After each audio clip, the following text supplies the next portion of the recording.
The following content is provided under a Creative Commons license. Your support will help MIT OpenCourseware continue to offer high-quality educational resources for free.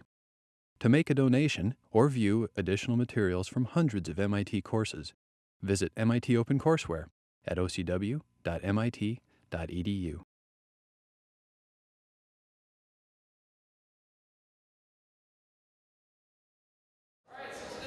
This lecture on dynamic programming, the grand finale, and we have a bunch of fun examples today on piano, guitar, Tetris, and Super Mario Brothers. What could be better? We are again going to follow this 5-step plan to dynamic programming: define subproblems, guess something in order to solve a subproblem, write a recurrence that uses that guessing to relate different subproblems, then build your dynamic program either by just implementing that as a recursive algorithm and memoizing, or build it bottom up.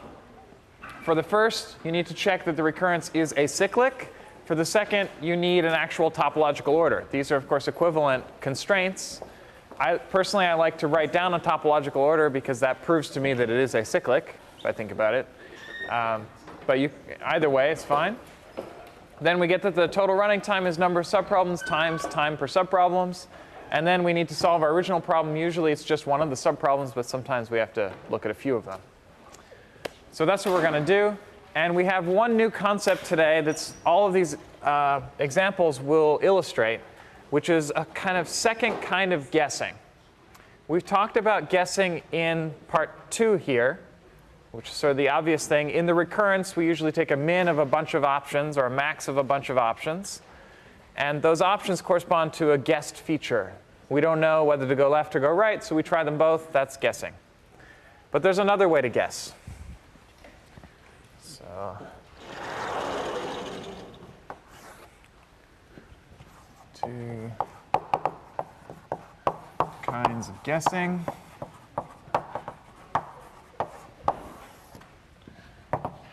So you can do it in step 2. Let's see what I have to say about these. In step 2 and 3, you are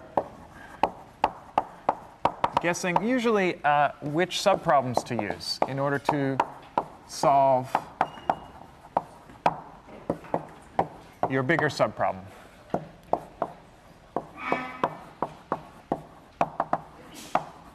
So that's what we've seen many, many times by now. Every DP that we've covered, except for Fibonacci numbers, has used this kind of guessing. And it's sort of the most common, I guess you might say. But there's a higher level of guessing that you can use, which we've sort of seen in the knapsack dynamic program, which is when you define your subproblems, you can add more.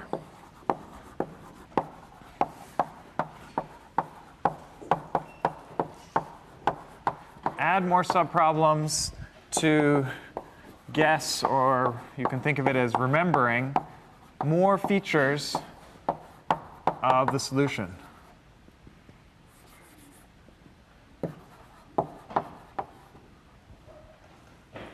Maybe just leave it at that. Essentially,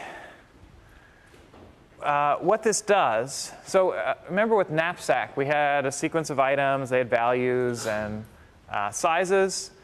And we had some target knapsack, some capacity. We wanted to pack those items into that knapsack. And the obvious subproblems were suffixes of the items, because we always know suffixes, prefixes, substrings, those are the obvious things to try. But suffixes wasn't quite enough, because if we looked at a suffix, we didn't know of the prefix that we've skipped over how many of those items were in, and in particular, how much of the capacity we'd used up. And so we needed to add more subproblems to remember how much capacity had we used up in the prefix. We did that by multiplying every subproblem by s different choices, which is how many units of the knapsack still remain. So in some sense, we're remembering more about the prefix. You can also think of it as, in the more forward direction, we have the suffix problem. I'm going to solve it s different times, or s plus 1 different times. I'm going to solve it, what if I had a big knapsack? What if I had a smaller knapsack? What if I had a 0-size knapsack? All of those different versions of the problem. In some sense, you are solving more subproblems, you're in some sense finding more solutions to that subproblem. You're looking at a suffix, and I want to know all these different solutions that use different amounts of the knapsack. So in that sense, you're just adding more subproblems. But from a guessing perspective, you're remembering more about the past. We're going to see a bunch of examples of this type today. We'll always use this type, but we'll see more of this, where the obvious subproblems don't work, and we need to add more. So the first example is piano and guitar fingering.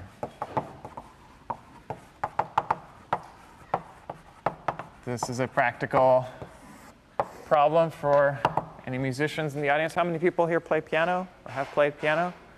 OK, about a quarter. How many people have played guitar? A few. All right.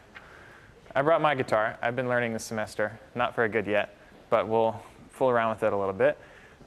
So the general idea is you're given some musical piece that you want to play.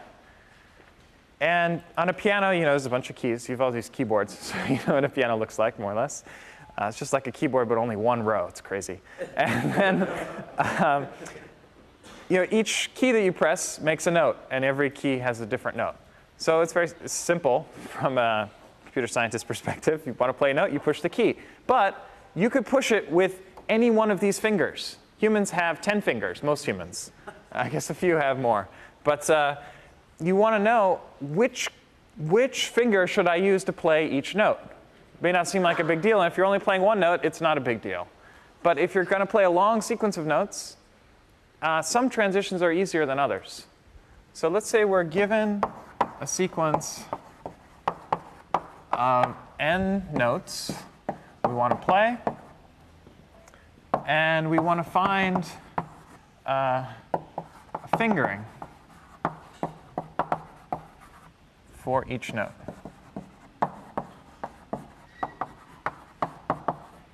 So fingering, so let's say there are, I'm going to label the fingers on your hand, 1 up to F. For humans, F is 5 or 10, depending if you're doing one-hand or two-hand stuff. I think to keep it simple, let's think about piano, right hand only, and just you're playing one note at a time. Okay, we're going to make it more complicated later, but let's just think of a note as being a single note. Okay, or you can think of guitar, single note, left hand is playing things. You want to assign one of these fingers to each note, and then you have a difficulty measure.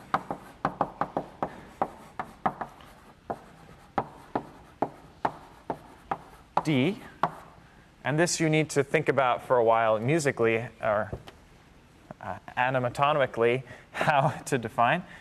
If we have some note P and we're on finger F and we want to transition to note Q using finger G, how hard is that? So this is the P and Q are notes to play. I guess P stands for pitch, and the F and G are fingers. So this is how hard is it to transition from F on P to G on Q. There's a huge literature on this for piano. There's a lot of rules like, well, if P is much smaller than Q, that's your stretch, then that becomes hard. And it's, if you want to stretch, you probably need to use fingers that are far away from each other. If you're playing legato, so you have to smoothly go from one note to the other, you can't use the same finger on both keys. So if F equals G and you're playing legato, then P better be the same as Q, sort of thing. There's a weak finger rule. You tend to avoid fingers 4 and 5, these two.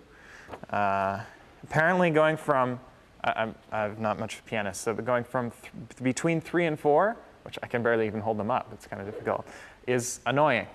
That's what I wrote down. So between 3 and 4 transitions you try to avoid. And so you can encode into this function. It's a giant table. You can just put in whatever values you want that you're most comfortable with. And music theorists work a lot on trying to define these functions. So you can do that. And for guitar, Maybe I should do a little example. Get this out. I can't play much, so bear with me. Yeah. Bet you didn't think this would happen in 006. So let's see. So let's say you're trying to play your favorite song. Okay. So when I'm playing that, I have to think about the fingering. Which finger is going to go where to play each note? Okay. So the first notes are actually open, so it's really easy. And then I go up to the holding the first fret on the 5th string. Okay. And I'm using my index finger because everyone loves to use their index finger. And in particular because the very next note I'm going to play, well, actually it's down here. Then the next note is going to be this one. So I'm holding on the 3rd fret of the bottom string.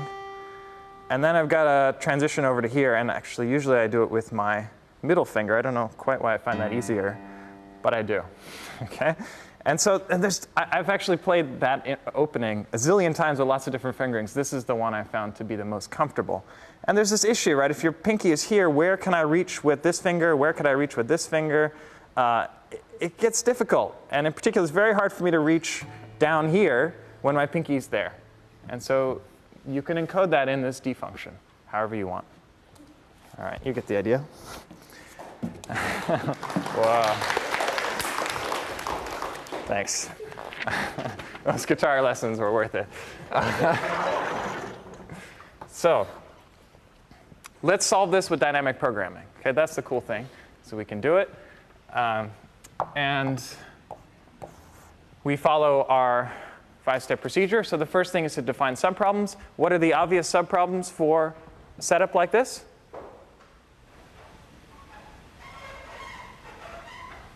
Or what are the 3 obvious candidates?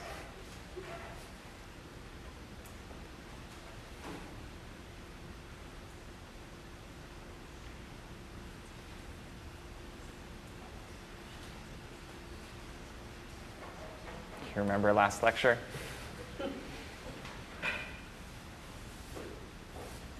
How many people know the answer? Just checking. No, okay. One person. Go for it. Prefixes, suffixes, and substrings. Right, prefixes, suffixes, and substrings. We have a sequence of notes. We're not going to worry about the sequence of fingers. I don't think that's too big a deal. That's what we're finding. What we're given is a sequence of notes, so we should try suffixes, prefixes, or substrings. I'll just tell you suffixes are fine. Kind of.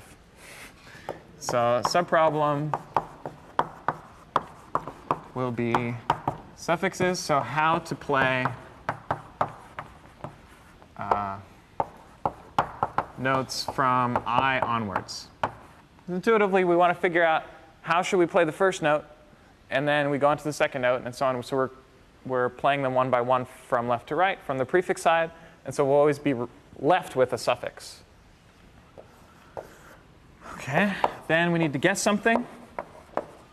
What's the obvious thing to guess, given that I need to play notes I onward? Think a little harder. This one you shouldn't have to think. That's what I tell you.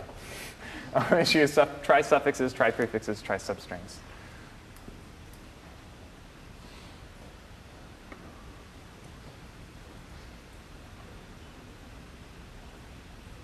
Yeah? Maybe which finger to use for note I? Yeah, which finger to use for note I? Our whole point is to assign fingering. The first note here is I, so let's think about I. What could you do for I? Well, try all the possibilities. Which finger to use for note I? Okay, now the really hard part, because it's impossible, is to write a recurrence. This is wrong, by the way. But this is the first thing to try. So this I won't ask you to do because it's not possible. But intuitively, what we might try to do is we're trying to solve dp for I. And we want to find, this is difficulty, so we want to minimize difficulty. So we'll take a min over all of our guesses of what it would take to solve the rest of the notes, to play the rest of the notes, plus somehow the cost of playing the first note. So what's the cost of playing the first note? And then there's going to be a for loop over fingers. Okay, that's going to be the min. We want to try all possible fingers for note I. Then we have to play all the remaining notes. And then there's this transition cost for going from note I to I plus 1. So it's going to be something like d of IF. We know that we use finger F to play I. Then we have to go to note I plus 1. But then the problem is we have no idea what to write here, because we don't know what finger we're going to guess for note I plus 1. So this cannot be done. OK? But it's the first thing you should try, because often this works. For simple DPs, that's enough for subproblems. But we need to know more information about what we're going to do next. And this seems very worrisome, because maybe now we have to guess 2 things. Do we have to guess more than 2 things? Turns out 2 things is kind of enough. But we cannot use this type of guessing. We need to add more subproblems. More subproblems. More power. So any guesses what we could do for subproblems? A couple of right answers here.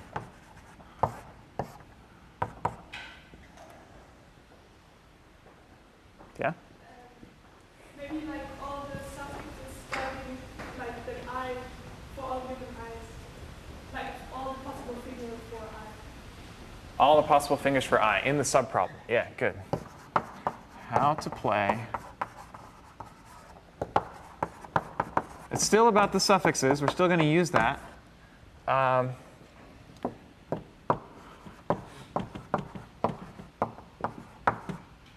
we're going to suppose we already know what finger to use for the first note, note I. OK, this is a little weird, because we were guessing that before. Now we're just supposing someone tells us, use finger F for that note. This will work. That's the one I had in mind. But the question becomes, what should we guess? Anyone else? You clearly get a pillow. I don't know how many you have by now. Have another one. That's tough. This is not easy to figure out. Now, given that that's our subproblem, what is the next thing to guess? I'm going to tell you to define it, like either the next or previous finger for the next. The next or previous finger. Well, I'm looking at suffixes, so I only care about the next one. But yeah.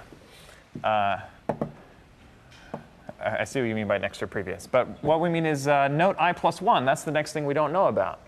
So we're going to guess finger, call it G, for note I plus 1. OK? And now, magically, this recurrence becomes easy to write. So it's almost the same thing. I wish I could just copy and paste this over, but I can't. It's not a digital blackboard. Are there digital blackboards? That would be cool. Someone should make that. I don't know why I switched from open parens to square brackets, but I did. Then we have, I think it's just the obvious thing, I, F, I plus 1, G. This is slightly wrong, though. It's a copy-paste error. This should really be dp of I comma F, because now a subproblem consists of 2 things. Which suffix am I in, and what's my finger for note I? And so when I call dp, I also have to provide 2 arguments. It's going to be dp of I plus 1, comma G. And then I'm looping over G. I'm trying all possibilities for G. And that's the recurrence. Right? So if I want, starting with finger F on note I, how do I solve the suffix from I? Well, I guess what finger am I going to use for the very next note? Then I have to pay this transition cost for F on I to G on I plus 1. Yeah, OK. So slightly, I'm cheating in notation here. This is probably should be the note, what is note I? And this thing should be what is note I plus 1. If you think of this D function just being given notes, pitches that you need to play, instead of indices into the array. It doesn't really matter, but that's how I defined it before. OK, so I have to pay this transition cost. What does it take to make that transition from I to I plus 1? And then what does it take to do the rest of the notes, given that now my finger is on, or now finger G is playing the note I plus 1. So we transition from F to G, and that's now kept track of in the subproblem. This is the magic of defining more subproblems. We needed to know where our finger used to be. And now we're telling it, oh, your finger right now is finger F. Finger F is the one that's currently playing the note. And then afterwards, G is the finger that's currently playing the note. And we can keep track of that. You could also define this to say, oh, F was the finger that was used for the previous note, note I minus 1. But it's just a shifting of the indices here. You could do I minus 1 to I instead of I to I plus 1. But this is, I think, slightly cleaner. OK, and then we have a DP, right? We just memoize that recurrence. We get a recursive DP, or you could build it bottom up. If you're building it bottom up, you'd want to know a topological order. And this requires a little bit of care, because there's 2 parameters. And so it's going to be a for loop over those 2 parameters in some order. And I believe the right order is for I has to go from right to left, because this is suffixes. So I would write reversed range n Python. There are n notes. And then within that loop, I would do a for loop over f. If you reverse the order of these for loops, it would not be in the right order. Pretty sure. But this one will work. You can check it. And then to solve our original problem,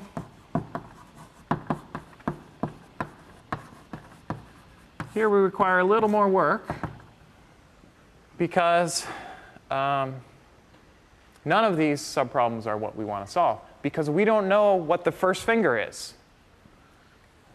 We know what the first note is. That's notes of 0. But what finger goes there? I don't know. And dp of 0 requires us to give it a finger. Give it the finger. No. Give it the finger for whatever is the first note. So this is pretty easy, though. We just take a min over those choices. Which finger should we give it?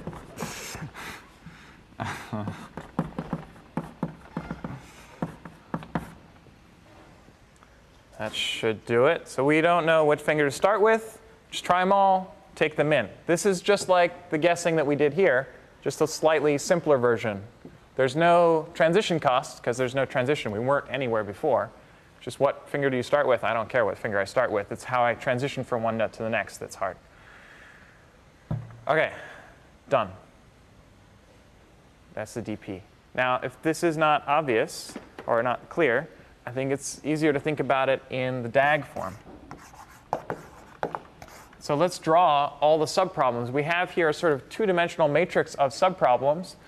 We have the different suffixes on the one hand. So this is I. Starts at 0, goes to n minus 1. And then in the other dimension, we have what finger to use, from 1 to f.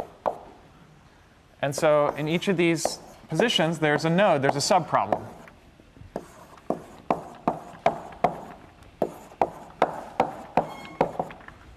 Race.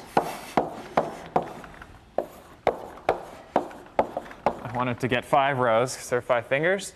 And then our transitions basically look, if we're at finger 1 on this note, we can go to finger 1 on the next note, or we could go, if we're not legato, or we could go to finger 2 on the next note, or finger 3, or finger 4, or finger 5. And then if we're starting with finger 2, we could go to any one of these. So you get a complete bipartite graph, which you usually draw like this. That is how graph theorists draw complete bipartite graphs.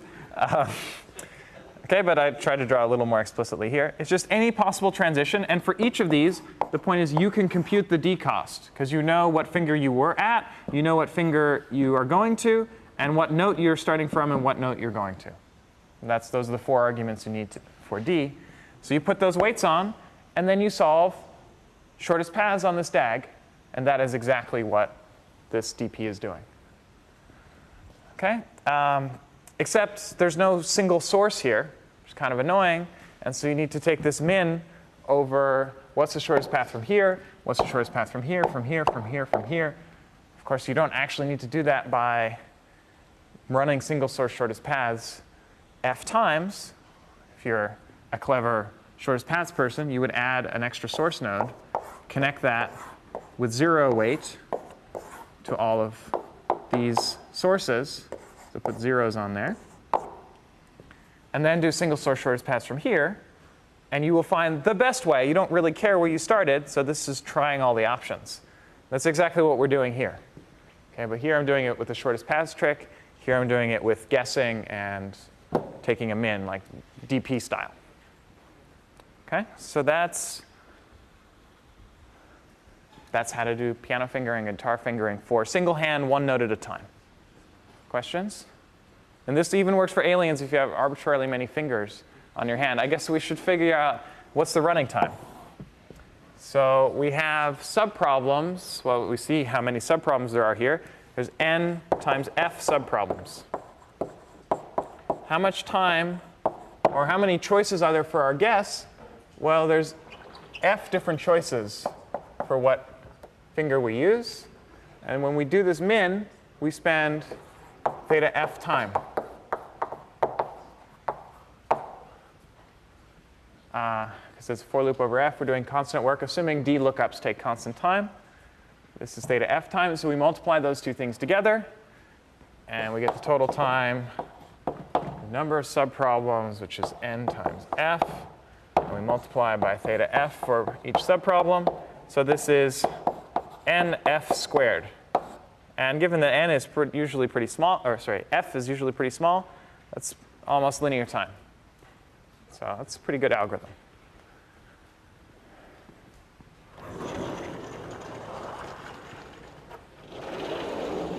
But in reality, you tend to play multiple notes at the same time. In music, typically you're playing a chord. With piano, you're playing several notes with one hand, maybe several notes with another hand. Two-handed piano, it's crazy. You could do four-handed piano, make it a little more exciting. With a guitar, play, I don't know very many chords, but I know at least one. You play, I don't know, this looks like something. That's a G chord. Do I know any others? I think that's an E chord.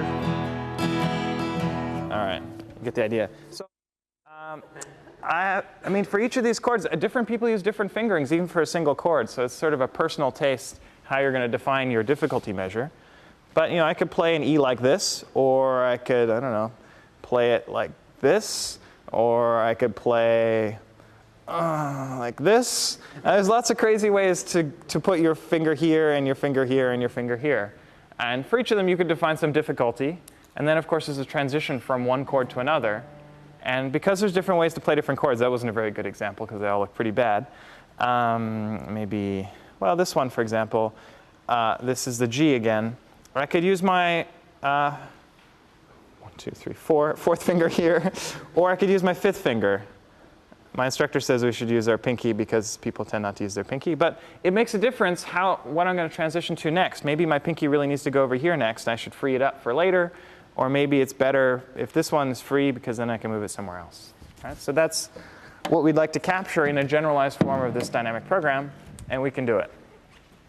So try to do it quickly so we can get on to the other examples. Aha, right, other fun stuff. Actually, there's another fun thing with guitar, which is that there's more than one way to play each note. There's 6 strings here, and you could play like this note for the Super Mario Brothers. I could also play that by doing the 5th thing here. It's slightly out of tune, but those sound almost the same. Or I could play on the 10th fret on the 3rd string. That's the same as the bottom one. So a lot of options. So you'd also like to capture that. That's actually not too hard. You just need to generalize the notion of finger.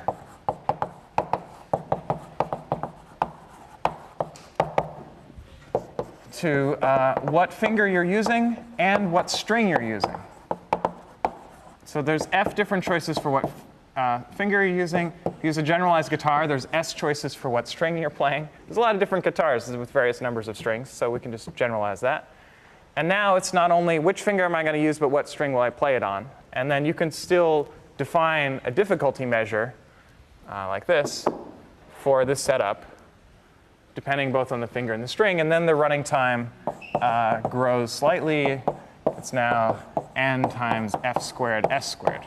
Because now I have to take the product of f and s. OK, so that's first thing. But then if I want to do multiple notes,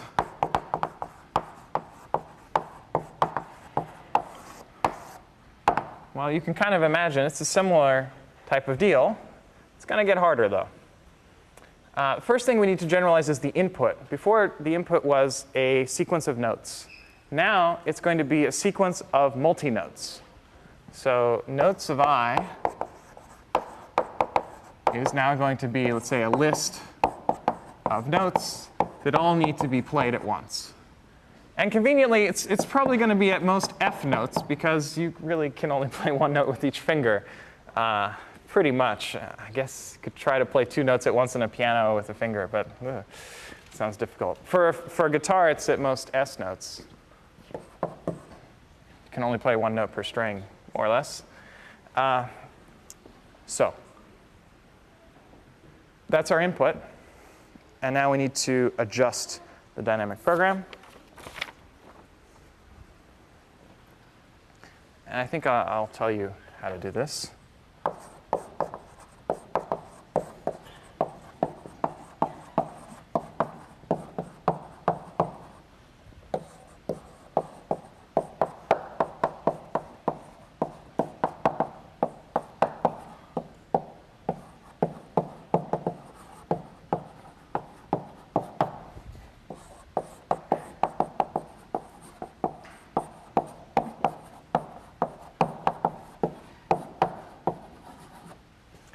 Basically, now you need to know where all your fingers are. So you go from one pose to another pose, from one chord to another. Different ways to finger that. Which fingers are on which strings and which frets on the guitar, which fingers are on which keys on the keyboard. But you just need to know all of that. And now all your fingers might be doing something. And you've got to know for each finger, what note is it on, or is it not being used at all? So how many different ways to do such a mapping are there? I mean, this is just a function. So it's the number of targets of the function. So how many of these are there? Gosh. Well, I guess we said there are at most F notes. So F plus 1 is the maximum number of possible things each finger could do. And we raise that to the power of the number of fingers. That's the possible mappings of what all of my fingers could be doing. It's exponential in F, not so great. But if F is 5, it's all right. And then, well, then you just generalize the rest. I don't think I'll write it down in detail. But our subproblems now are going to be switchboards here. How do we play this multi-notes from I onwards? Given that we're going to use that pose, or I called it the state, of all my fingers, for the first notes of I is now a whole bunch of notes. So given I'm going to play those notes with this particular finger assignment, how do I play the rest? And then what we'll guess is the entire finger assignment for the next set of notes, I plus 1, the next chord, if you will. And that guessing involves now F plus 1 to the F time. And then we just write the recurrence in the same way. So we're basically generalizing here we call the finger. Now it's an entire pose for your hand. Instead of F, you might write H for hand or something. And so the running time in this situation is going to go up to something like n times F plus 1 to the F. Did I miss anything? Probably have to square that. 2F. Before it was F squared, now it's this F plus 1 to the F squared. So if f is small, this is all right. Otherwise, not so great. But this is the best algorithm I know for chord fingering. Questions? Just trying to make it practical. Solve the real life problem. I would love, I don't know if this has been implemented, but someone should implement this in some, I don't know, score program, musical score program.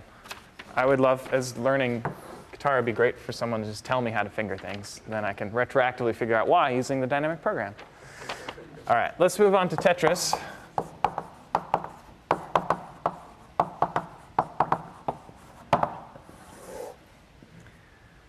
All of these problems are going to have the same flavor. You can solve them with basically the same dynamic program. It's all about figuring out what should the subproblems be. Okay, so let me, does anyone here not know Tetris?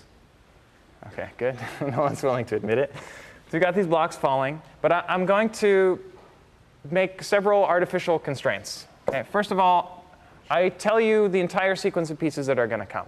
This is more like a Tetris puzzle. Okay, we're given the sequence of n pieces that will fall. For each of them, we must drop the piece from the top. Okay, and if you're a fancy Tetris player, you can let a piece fall and then rotate it at the very end to do some clever thing. I disallow that. You always have to push the drop button. So the piece starts here, it goes instantly to the ground. This will be necessary. I don't know how to solve the problem without this constraint. Okay. And then the other weird thing, it's very weird for Tetris, full rows normally clear, but now they don't clear. Okay, this is like hardcore Tetris. You're guaranteed to die eventually. The question is, can you survive these n pieces? That's the question. Can you survive? Oh, I've got one other constraint. This is actually kind of natural. The width of the board is small, relatively small, because we're going to be exponential in W. In real life, it's 12, I think. 10, sorry. It's been a while since I wrote my Tetris paper. All right, these are all kind of weird constraints. If you don't make all of these constraints, oh, also the board is initially empty. That's like level 1 of Tetris.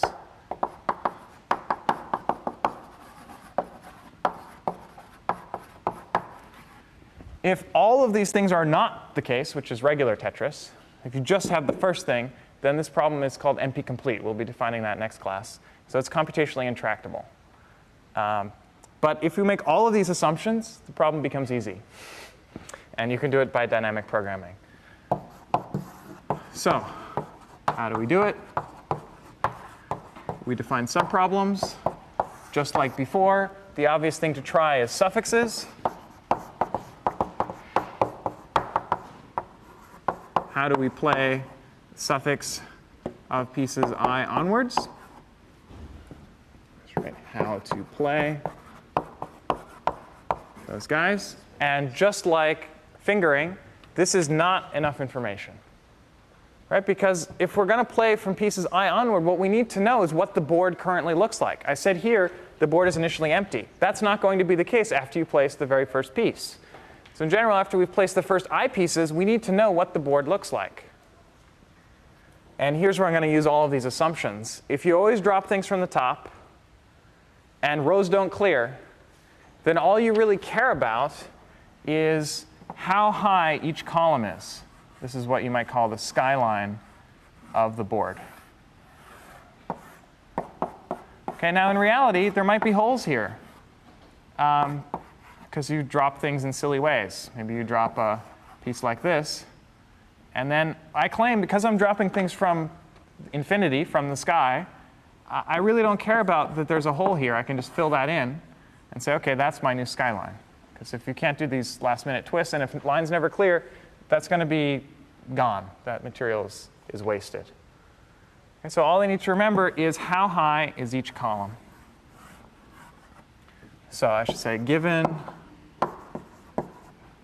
the board skyline. Now, how many choices are there for that? It's quite similar to this function for fingering. Let's see. There's the height of the board, different choices. There's going to be h, For each column, it could be anywhere between 0 and h, so I guess h plus 1. I get technical. And then we raise it to the power w, because there's w different columns, and each of them is independent choice. So there's going to be n times that different subproblems. And here's where I need that w is small, because this is exponential in w. So it's reasonable in h, but it's exponential in w. OK, then what do I guess? Any suggestions what to guess?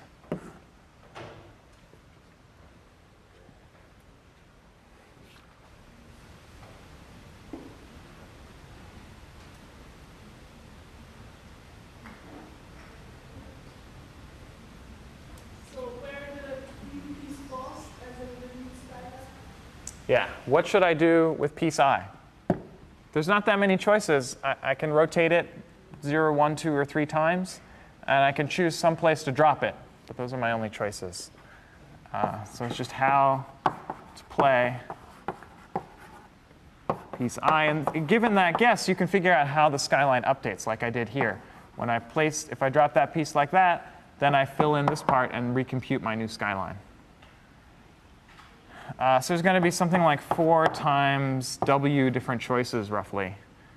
4 for the rotation, w for the x-coordinate. And so the running time is just going to be the product of these.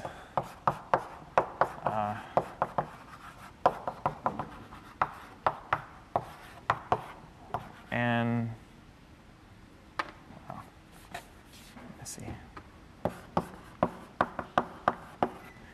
N times w times h plus 1 to the w. Open problem. If I drop any one of these assumptions, can you get a dynamic program that's reasonable? Could you do it if w was large? I don't know. Could you do it if rows do clear? That's kind of the least natural constraint here.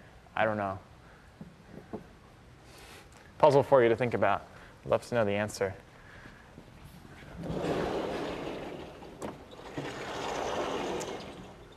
You can obviously do the rest of the steps, right? You can write down the recurrence. It's the same thing. You take the min over all guesses. What are we minimizing? I guess here the question is survival. Can you survive? So this is one of the first examples where the answer is a Boolean value, true or false.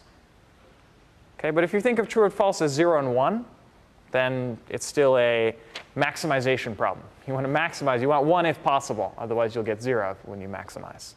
So you can write the recurrence using max. And in the base case, you have truth values, true or false. And you see, did I survive? Did I die? That sort of thing. I want to go on to Super Mario Brothers, because everyone loves Super Mario Brothers.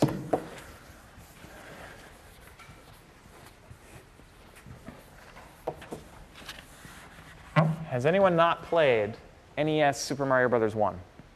You got to play it, man. You're the only one. You can play it on an emulator. Maybe not legally, but you can play it on an emulator. And just see how it is. So what I'm going to talk about next, in theory, works for many different platform games, side-scrolling platform games. But Super Mario Brothers 1 has some nice features. In particular, nice feature is that whenever anything moves off of the screen, it disappears from the world. So the monster moves off, it's gone. Now, so you can think of there's a static level there. When the level comes into screen, when a monster comes on screen, then it starts acting. But as soon as you move the screen, you can't actually move backwards in Super Mario 1, but as soon as you move forwards and that character is off screen, it's gone. In some sense, that part of the level reset to its initial state. Now, as long as your screen is not too big, and thankfully on NES, screens are not very big, it's 320p or whatever, this will work. So if you are given the entire level, so let's say there's n bits of information there, and you have a small screen, W by H screen, W and H are not too big, then I claim we can solve Super Mario Brothers by dynamic programming. So let's say we want to maximize our score. You want to run through the level and maximize your score. Or you want to minimize the amount of time you use. You're doing level runs. Pick your favorite measure. All of those can be solved. And the way to do it, this sort of general approach to all these DPs, is we need to write down, what do I need to know about the game state? I'll call that a configuration. What can we care about for Super Mario Brothers? Well, I guess everything on screen. Okay, this is a bit tricky, but there's stuff on screen. There's monsters and objects. For the monsters, I need to know their current position. For the objects, I need to know, like there's a question mark box, did I hit it already? Did I already get the coin? Or did I already get the mushroom? So for each of those things, there's some amount of information you need to store. How much information? I think something like constant to the w times h should do. That's saying for every pixel on the screen or for every square on the screen, whatever you define the resolution here to be. Let's say for every little unit square in Mario Land, there's, is it a brick? Is it a hard brick? Is it a, has it been a destroyed brick? Is there a monster there right now? Is Mario there right now? All these kinds of information. Okay, so there's a constant number of choices for each pixel. You could write them all down. You might also want Mario's velocity. I had to play it again just to check that there is indeed velocity. Turning around is slower than going forward. You do accelerate a little bit. So you've got to remember that. But there's probably only a constant number of choices for what your velocity is. What else? You want to remember the score. If you want to maximize score. And let's say you also, how much time is left. There's a time counter. If it hits 0, you die. Now, these are kind of annoying because they're integers. They could be kind of large. So I'm going to say the score could be capital S big, and time could be capital T big. So this will be a pseudo-polynomial algorithm. The number of configurations in total here is a product of these things. It's exponential in W and H. And then we multiply by S and T. So that's the number of configurations. And that's also going to be our subproblem. I guess we should also write down where is the screen relative to the level. Okay, how far to the right have you gone? That's another W. That's not a big deal. Okay, given this information, you sort of know everything you need to know about playing from here on. And the time counter is always going to keep ticking. So you can draw a graph of all configurations. Just enumerate all of these things. It's this many of them. And then draw, for every configuration, what are the possible things I could do? I could push this button. I could push the A button. I could release the A button. I could push the B button. I could release the B button. I could push the up arrow. Those are all the things you could do. It's a constant number of choices. So each vertex will have constant out degree. If you did this, what configuration would I reach? Just draw that whole graph. Do shortest paths. Or dynamic programming. These are your subproblems. There's no suffixes here. These are your subproblems. And then you take a max if you're trying to maximize score, or max if you're trying to maximize time. Minimize the time you use. This is time remaining. And you can relate each subproblem to a constant number of other subproblems. So your running time will be this, because you only pay constant time per subproblem. And now you can solve Super Mario Brothers optimally, as long as your screen is not too big. And as long as your scores and times don't get too big either, because we're only pseudo-polynomial with respect to S and T. Questions? All right, that's, yeah. So are you going to be trying to memorize all of these possible configurations? Yeah, if you do the recursive version, you will end up memoizing all of these configuration values. Well, anyone that's reachable from the initial state. Some configurations might not be reachable, but the ones that are reachable, you're going to start doing them. When you finish doing them, you will memorize the result.